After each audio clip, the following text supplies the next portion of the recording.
Year Boston College came to the brink of a historic upset over the Florida State Seminoles, but a mistake cost them. Today I'm going to explain what the Eagles have to do in 2024 to down the Seminoles.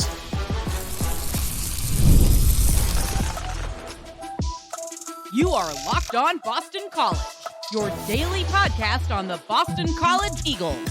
Part of the Locked On Podcast Network, your team every day. Hello, everyone, and welcome. This is Locked On Boston College, your team every day. I'm your host, AJ Black. Thank you for listening. This is the only daily Boston College podcast out there. I hope you enjoyed today's episode, which is brought to you by Gametime. Download the Gametime app, create an account, and use code LOCKEDONCollege for $20 off your first purchase. Terms apply. Last season, Boston College, they played Florida State early in the year. They should have won that game. I'm going to explain how they could pull off one of the biggest upsets of the season against the Florida State Seminoles. I'll explain what they need to do to potentially do that.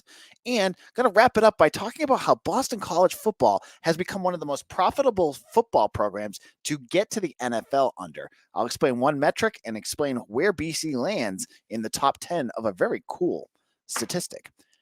So let's kick this off. Boston College, in about a month to 6 weeks, are going to play the Florida State Seminoles in Tallahassee. Last year, the Eagles, a heavy underdog at home, barely lost to the Noles in the red bandana game caused by a face mask penalty at the end of the game, one of a school record 18 penalties in that game. Boston College did everything they could to win that one too. But there were some key mistakes that caused them to lose, including a missed extra point. There was some defensive lapses. There was a few things that did not go well. But credit when credit was due. Kari Johnson scores that touchdown. Thomas Castellanos makes some big plays. Lewis Bond has a big catch. They were all in that game. Now you're heading into this season where Florida State, they do not want to be in the ACC anymore. That is abundantly clear.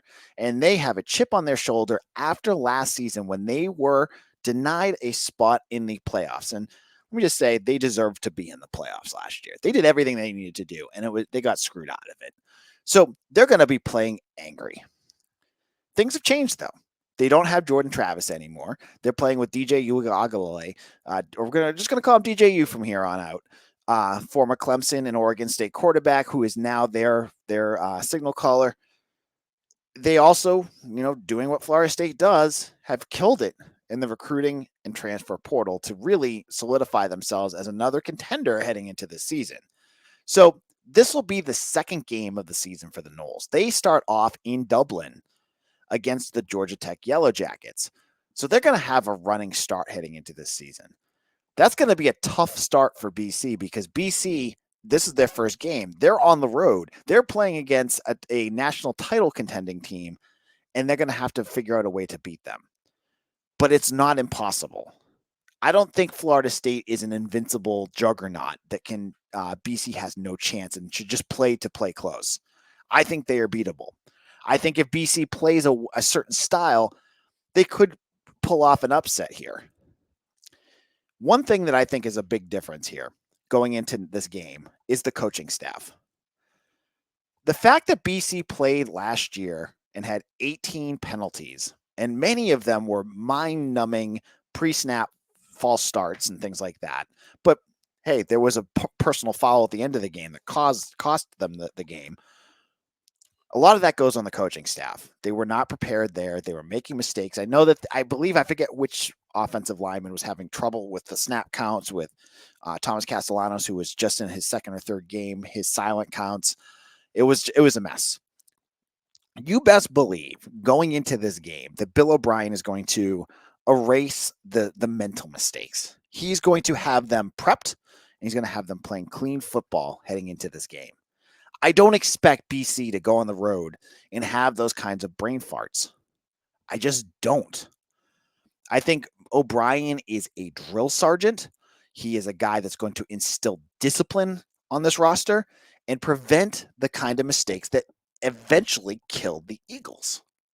That is going to be a major factor going into this game. The coach, when you beat a top 10 team, it's what's on the field, but it's also the preparation that goes into a game.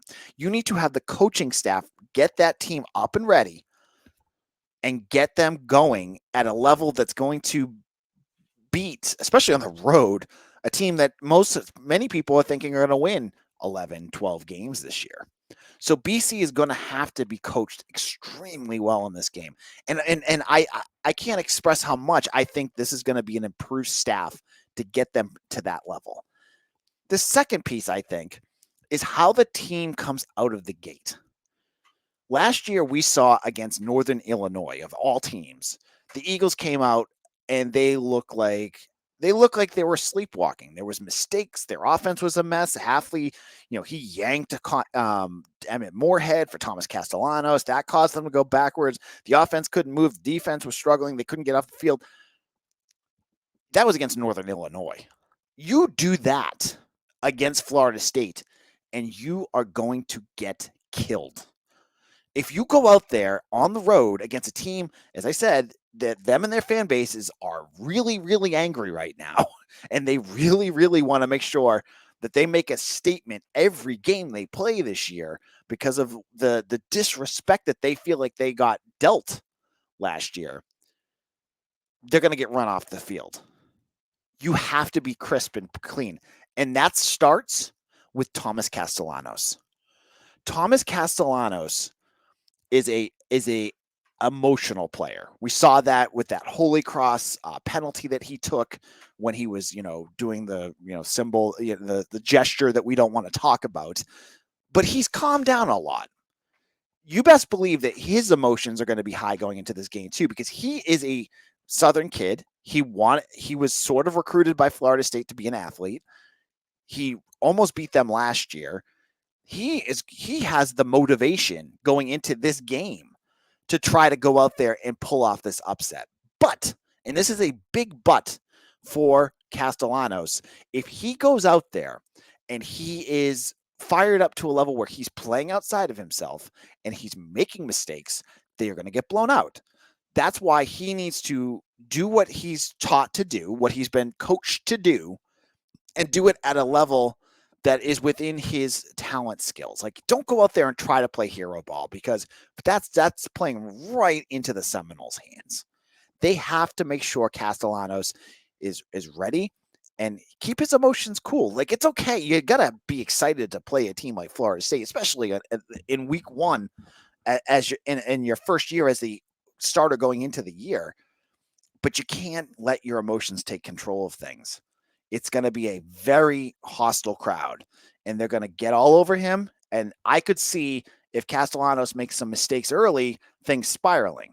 But as we saw against Florida State last year, if he starts off strong and he can continue that, his skills, his playmaking ability could be enough to get your offense going, to keep Florida State's very talented defense under control, to prevent them from taking over this game. He's a key in this game. I could see him doing one of two things, like either having them go in the complete right direction or having some trouble. And obviously, if he struggles, that's going to be a really tough game for the Eagles. But I love what his explosiveness could do for Boston College entering week one. This game is tailor-made for maybe a statement win for Thomas Castellanos. Like, can you imagine? Just put on your cap for a second. If Castellanos goes down to Tallahassee against a team that hates the ACC, that wants out, that has been talking smack about your conference, that doesn't really respect you at all, and he goes down there and smacks them in the mouth, what that would mean? That would be a statement win in game one for Bill O'Brien, and would be quite the way to kick off that era. But of course, they're going to be heavy underdogs, and I get that. And I'm sure I'm going to get a lot of Florida State fans in my comment section here on YouTube who didn't even listen to this and are just going to start taunting me. So thank you for listening to my podcast if you actually did listen to it before you started commenting. But in our second segment, I'm going to talk a few more things. BC is going to have to play a perfect game, and I'm going to explain what other things they need to do if they want to start off the Bill O'Brien era in on the right foot. We'll get into that in just a moment. I love sports. I love them so much. I never want them to stop. Sports, sports, sports, sports, sports, sports, sports, sports. But as the playoffs wind down, we get fewer games, and the sports aren't sportsing like I want them to. But FanDuel lets me keep the sports going whenever I want. All I have to do is open the app and dream up bets anytime I'm in the mood. And I am in the mood right now. The Red Sox, they're playing inspired baseball, and it's led by Rafael Devers, who had 2 home runs on Sunday against the Yankees. He's playing elite baseball. And if you go to FanDuel, you can do an any game home run prop bet. And the odds are always good if you want to make some good money. And with Rafael Devers hitting the way he's in, I'm going over to FanDuel right now and putting a little bit down so on him hitting a home run tonight on Wednesday. Now, this summer, FanDuel is hooking up all customers with a boost or a bonus daily. That's right. There's something for everyone every day, all summer long. So head over to FanDuel.com and start making the most of your summer with FanDuel, the official sports betting partner of Major League Baseball. This is Locked On Boston College. I am your host, AJ Black, and we're talking about Boston College football's opening game against the Florida State Seminoles. And before we do that, if you're into Boston College sports and you're listening to this, you gotta be, right? You're getting excited for that opener on early September against the Noles. Come over to Eagle Insider, part of the 247 Sports Network. Right now, you can take a test drive of all my VIP stuff, and I got some good stuff up right now for $1 for that first month. Or you can get 50% off an annual subscription. So take it for a test drive. If you're saying to yourself, AJ, I don't know, man, I don't know if I want to do an annual. Check out just the first month. We have recruiting news, we have scoops, we have Mitch doing analysis. It's the easiest dollar. You're going to get a lot out of that dollar, and then maybe you'll sign up for a year. But get over to Eagle Insider. The show is in the show. Sign up is in the notes. Hopefully you take advantage of that offer today. Now, looking ahead at this game, we talked about how coaching and quarterbacking is going to have to be critical. You cannot have the mistakes that you had last time. Now, one mistake that BC made last year that I don't think got talked about enough was special teams. Liam Connor missed an extra point that forced them into going for 2-point conversions when they shouldn't have had to if he actually hit that. I think they could have gone for just a extra point, and that would have made the tie a lot easier to get to when they lost 31-29. Now, when you're missing extra points in college, that happens. But you got to play good. You got to play good complementary football against a team like Florida State. If you get blocked punts, if you miss extra points, if you're leaving points on the board, that's how you lose games. And special teams has been something that has challenged Boston College at times for the last 15 years. Going back to, you can go back to 10 years ago against Mike Knoll, against Penn State, or Middle Schmiddle with Frank Spaziani, and I forget, it was Nate Freeze that doinked one against Duke. It's gone on. So, but BC has also had moments where special teams has been a bonus too. And I think this year they've put themselves in position to have some good moments on special teams. When you look at bringing in guys like Jaden McGowan, one of the best kick returners in the SEC, to go back there and return kicks with Trayshawn Ward of Kansas State, who's also a transfer, you're in better shape. I think Liam Connor is a fine kicker. He's not going to be a guy that's going to kick you 50-yard field goals. I don't think that's even in his range. But I think when you get into the 40-yard range, 35-40, he's going to be consistent. And that's the best you're going to get in college. I don't expect him to shank tons of kicks. He has had moments where he's had the yips, but it hasn't been a major problem. And then punting. You now have 2 punters. Both can do different things with Lauren Diriletto and Sam Candotti. And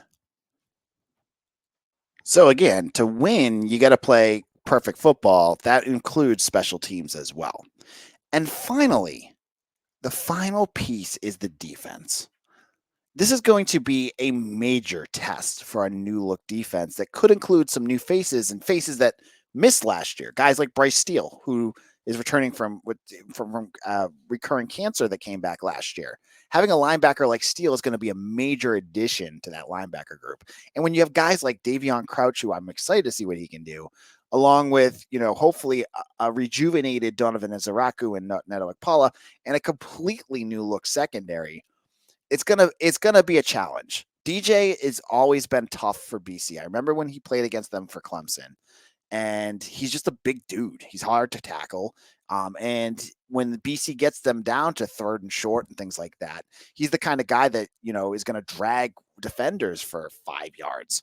So that defense, they're going to get tested, and it's going to be a game on the road where, they're going to be pushed by some really talented athletes. Florida State obviously has some of the best athletes in the country, and they do it year in, year out. Explosive plays are going to have to be held to a minimum.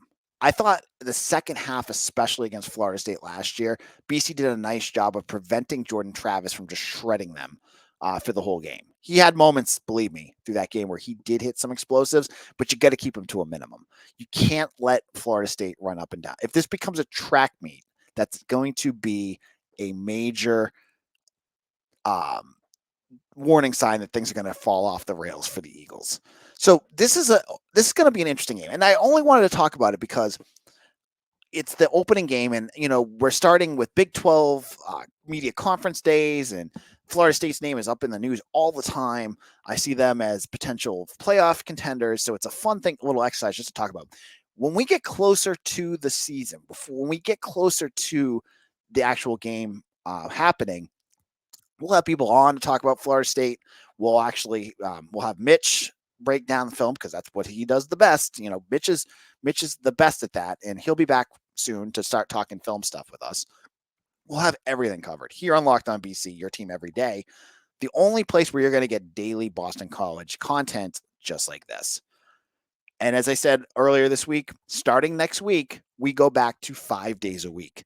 I'm excited because with Bill O'Brien taking over, there's never a bad time to start talking about BC football because it's going to be an exciting season. And with other things going on like hockey and baseball and basketball and lacrosse, we have so much that we can talk about here, and I can't wait. So if you haven't done so already, subscribe to Locked On BC wherever you get your podcasts, and make sure to hit that 5-star review. Now, in our final segment, I had an interesting article come across my desk, and I want to talk about why BC football players are some of the highest paid in the NFL, and I'll explain what that looks like in just a moment.